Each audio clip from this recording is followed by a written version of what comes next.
Yo mga idol, kamusta? Sports Talk PH nga pala. Ang update kay Tank Davis. Pag-usapan natin yan mga idol. Ngunit bago ang lahat ay huwag kakalimutang mag-subscribe at i-click ang notification bell button for more sports talk. So kanina nga lamang po ay nanunsyo na ng Miami Police Department na naglabas na daw sila ng warrant of arrest para sa current undefeated WBA lightweight champion Gervonta Tank Davis.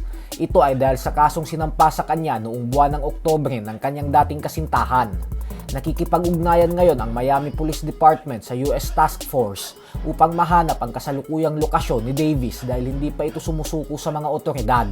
Kaya sa ngayon umano ay isang wanted na tao na si Davis.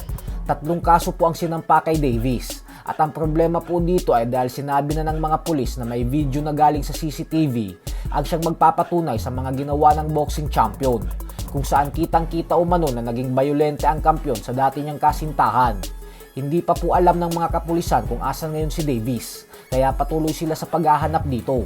Kung atin pong matatandaan ay ang kasong ito ang siyang dahilan kung bakit hindi natuloy ang kanyang laban kontra sa YouTuber boxer na si Jake Paul.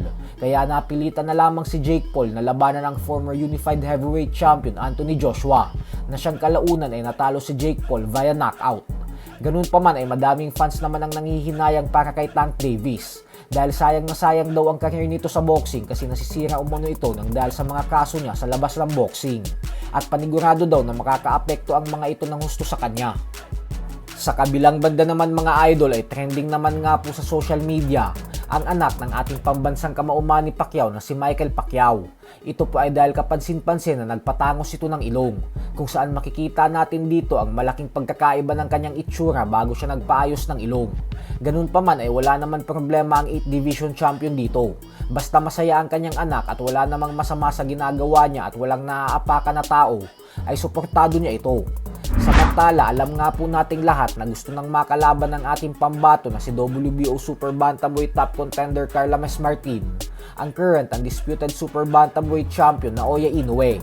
Subalit ayon nga po sa latest na pahayag na inilabas ni Wonderboy, ay narinig daw mismo ng dalawa niyang tenga na aakyat na si Inoue ng 126-pound featherweight division pagkatapos ng laban nito kontra kay Junto Nakatani sa buwan ng Mayo.